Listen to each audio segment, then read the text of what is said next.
Allora Fabio, il mio nemico immaginario è una storia che parla molto di famiglia, di crescita, però ti volevo chiedere anche a te che sei uno scrittore cosa ti ha colpito tanto, innanzitutto della sceneggiatura.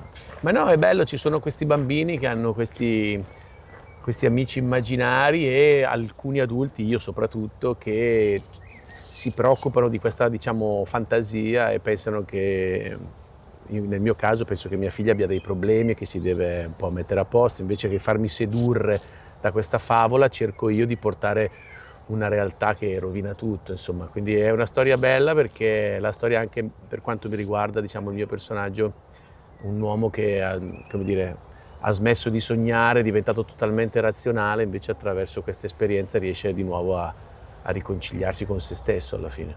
Come ti stai trovando a lavorare comunque con una regista che arriva dal mondo della recitazione, che è sempre una cosa anche sempre più nuova in Italia? Sì, sì, devo dire bene, intanto l'ambiente è bello, che è la cosa sempre più importante per me quando arrivo su un set, perché mi è capitato anche di essere su set con tante tensioni e sinceramente per un film per me non ne vale la pena.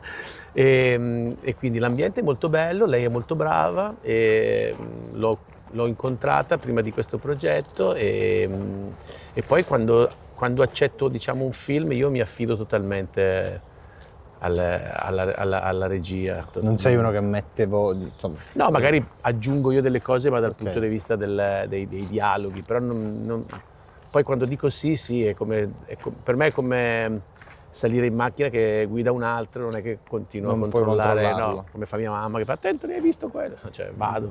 Senti, in chiusura, cosa secondo te possono imparare ancora gli adulti dall'immaginazione dei più piccoli?